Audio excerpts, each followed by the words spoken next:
Continuing on this Thursday episode, we're all kind of holding our breath, finding out what's going to happen with the Trump verdict. I wanted to bring on our legal eagle, Arthur Aidala, who's one of the most prominent attorneys in America. Of course, he's New York City based, loves the city, and a lot of people are looking at what's happening in this Manhattan courtroom with Donald Trump, and we're asking the $64,000 question. Is this a New York thing? I mean, some of the stuff we're hearing is so bizarre and so peculiar. So the one and only Arthur Aidala, star of stage, screen, radio, podcast. I mean, I saw you set Maggie Haberman straight the other night on CNN. You're becoming ubiquitous, my man.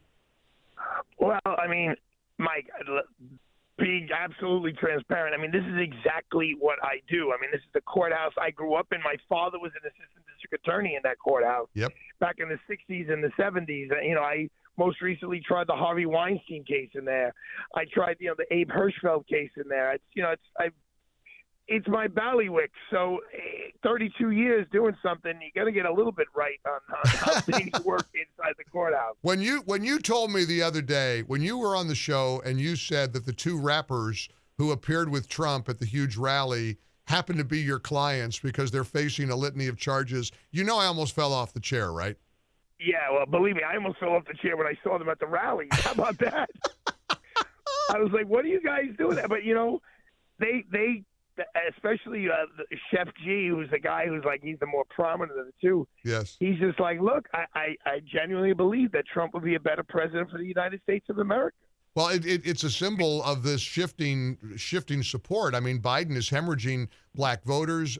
Trump seems to be, there are polls saying he's got 20% support among black voters in America, which is unprecedented for a Republican candidate. Yeah, well, look, let's see how this case turns out and what effect, if any, it's going to have. I would imagine it's going to have some sort of an effect, and I think both ways. I actually think if Trump gets convicted, I think it's going to push people to say, this was total BS. You know what? I am going to vote for the guy, and I think other people are going to say, look, I cannot have the president of the United States convicted felon. It just doesn't look right. So, there's a lot riding on this verdict. Let me just clear some, maybe misconceptions and how things work. If there was one thing I would change, and there are many, but if there was one thing I would change about the jury system, it is the fact that the jurors, in any case, do not get to bring the jury instructions into the jury room. Well, and I'm glad you brought this up, because there was an attorney, even on CNN of all places, who seemed shocked at how Merchan handled these jury instructions. They've got to be overwhelmed. The lawyer on CNN said to have all of these instructions read to them without getting a copy. They weren't allowed to bring a copy of the lengthy jury instructions with them into the deliberation room. Is that unprecedented, or is that SOP?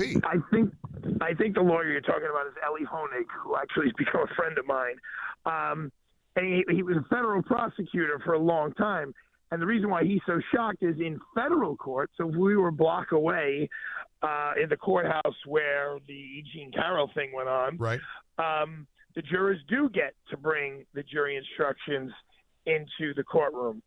But in state court, in any court in the state of New York, typically you don't. I don't know if a judge has the ability to overrule the rules, but I have never had a judge put the jury instructions in the jury room, and I think it's ridiculous because it is so much to throw at the jury. And I don't know statistically if I'm correct, but I think every case that I've had, the jury has always sent out a note asking for clarification of at least some part right. of the jury instruction. Got it. And it's often, Judge, please explain what a reasonable doubt is. Mm-hmm. And the judge just goes back to his 3-ring binder and reads what basically boilerplate jury instructions. Well, Jonathan Turley over at Fox News said the fact that yesterday the jurors asked for some clarification on one part of the instructions, I guess, Professor Turley believes that's good. That bodes well for the defense and does not bode well for the prosecution. Yeah, I'm going to respectfully disagree because you have to take it as a whole. And they also asked for David Pecker's testimony, and he may have been the best witness for the prosecution. They thought so. The prosecution thought so because they put him on first. And as they say, you only get one chance to make a first impression, and he was their first impression. And he's the one who corroborates the best Michael Cohen and that initial meeting about, paying off Stormy and how the payoffs were going to go, et cetera. Right, so, right. I'm going to tell the professor, as much as I respect his opinion sometimes, that I've probably tried more cases in 100 Center Street than he has. Well, Arthur, if it comes to reading tea leaves, maybe I'm in a better position. No, you are. You are definitely. This is in your wheelhouse, and that's why we're grateful you could spend a few minutes with us, because the other we're talking, of course, with Arthur Aidala, host of the Arthur Aidala Power Hour on AM 970, The Answer in New York City, and again all over the place these days, Inside Edition and at Fox and CNN and everywhere, because this speaks right to what you've spent your life dedicated to doing. Help us understand this announcement that Mershon told the jury that they do not need to be unanimous to convict. That's a principle. I always thought that was a constitutional principle. According to reporting, 4 could agree on one crime because, Trump's only charged with 1,970. Michael, let me. I hate to interrupt the host, especially Mike Gallagher, but let me just break it down for you. So, because I don't want you to say anything that's not accurate. Okay. He didn't say you don't need to be unanimous. What he said was you need to be unanimous on the falsification of business records. But the prosecutor has to prove it's falsification of business records to commit another crime. Right. What he said you do not have to be unanimous on is what that other crime is.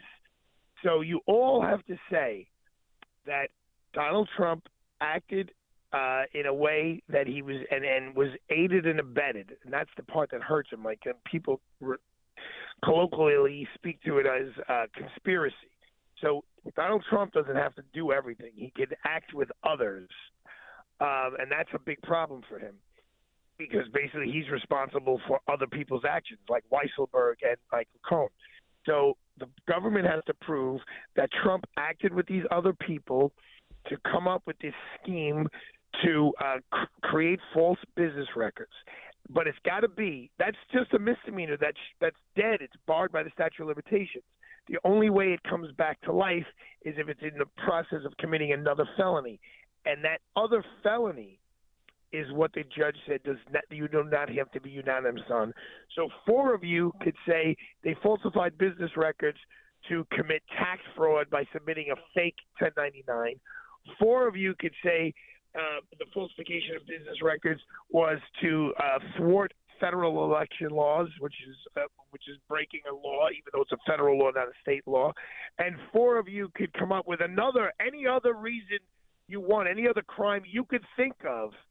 And so on the underlying crime, you do not have to be unanimous. And I just think that's wrong because this is – people relate it to a burglary count. And a burglary count in the state of New York is basically a trespass to commit a crime therein.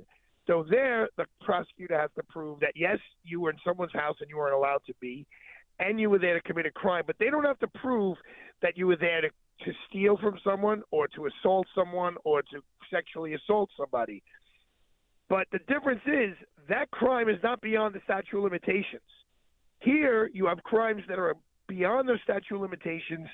So in my opinion, not only do they need to be unanimous about the falsification of the business records, but they should also be unanimous about why they were falsifying the business records to get over this tremendous hurdle, this Mount Everest-sized hurdle to cast the statute of limitations aside, which is there to protect all American citizens. And Judge Mershon, because this is a case of first impression, a case like this has never been done before, he has decided that on that second element, so they have to be unanimous on the falsification of business records, but he said you don't have to be unanimous about why they falsified the business records. You know, you mentioned the unprecedented nature of this. Most of us, or many of us, believe this is a politically motivated prosecution, that a conviction is going to be appealed. And a lot of legal analysts have suggested there are many appealable mistakes that have been made by Judge Merchan. Do you share that view? Do you hold the view, based on what you've seen thus far, that much of this, that if he does get convicted, if Trump does get convicted, that Merchan has made mistakes galore, and that this thing will be thrown out on appeal? Okay, so based on my experience of I just had a very big case where the next level of appeal is the appellate division. They unanimously, 5-0, said that the trial judge that I appeared before did everything right. And then I went up to the Court of Appeals, and there they were like, what are you talking about? No, this was a disaster. And they reversed the case. Right. So I don't know how much confidence I have in the next level of the appellate court, because I was just burned by them. And luckily, the Court of Appeals fixed it, which is the highest court of the state of New York. Judge Merchan did not make a ton of mistakes. He did not make the type of mistakes that were made in the case I'm referring to. I think the overall case is appealable, which you never say that before. Like, he's charged with murder, he's charged with rape, he's charged with robbery, he's charged with burglary. Like, okay, we know those are crimes. Here, I don't know, this whole concept of two out of the statute of limitations misdemeanors being joined together to create a felony. Right. That concept has never been done before. That in and of itself, the DA brought it, so they made the mistake, and the judge said, yeah, it's okay. So now I think he made a mistake. I would hope that the appellate court has the chutzpah to say, we're not going to start bringing, because we don't like somebody, whether it be Donald Trump or some other public enemy number one in a certain locale, we're not going to start creating laws, throwing out statute of limitations, saying, if you put two things together, it equals something that's never been equaled before. So I really do not know if that, I hope they have the guts to do so. When you talk about, Mike, whether this is political, as I mentioned, I basically was raised around that building. I never saw the scene like I saw 2 days ago on Tuesday when Robert De Niro was there. And, obviously I'm going to exaggerate, but it seemed like there were millions of reporters around him. Right. And then when he walked away from the podium, Menendez is on trial right down the block. There's not that political thing hanging over his trial. His is like, hey, did this guy take bribes to cast a vote a certain way? Like, that's a real case. Right. I don't care if he's Democrat or he's a Republican. Did an elected official take bribes to vote a certain way? And we understand what that crime, what he's accused of. I'm sick of hearing people say we're not even really sure what the secondary crime is that Trump is supposedly guilty of, because Bragg is evidently making the big picture argument that there was an interference with an election because he was trying to hide the non-disclosure agreement with Stormy Daniels. How in the world do you ever determine that in a court of law? And you know what I said? I said I was on with Megyn Kelly actually yesterday. I said, let's just say before Trump was running for president, some guy showed his head up and said, Trump, you owe me $150,000 for work I did in one of your buildings. And Trump knows he didn't do the work. Right. But he pays him off anyway. Right. And doesn't tell anybody about it. So the guy was going to say, if you don't pay me, I'm going to tell everyone you're a deadbeat. Right. So now Trump pays the money and it does it the way that Michael Cohen did it. Is he still guilty of some concocted crime? Because he got it. Look, no one has the guts to use the word extortion. But Stormy Daniels was basically in a backroom way extorting him. Of course. That's what it was. Pay me money. And so, yes, he did it in a way that no one was going to see. But when you pay someone for their silence, on a BS claim. You don't want everybody to know that you paid them. I mean, that's the reason why you're paying them. That's It's right. keep it quiet. That's exactly. The whole thing is a disgrace. It's disgusting. And let's see how the American people respond to it. But boy, are we grateful for you, especially Mr. Media Superstar these days, making the rounds. I'm so honored that you could pull yourself away from Megyn Kelly and CNN and Fox and everybody to spend a few minutes with little old Mike Gallagher and his audience. Yeah, little old Mike Gallagher. What is it? The number three biggest radio show on the planet. Number nine, but who's counting? All right, Arthur Idala, the Arthur Idala Power Hour. You're the best. Keep fighting the good fight. We'll chat again soon, my friend.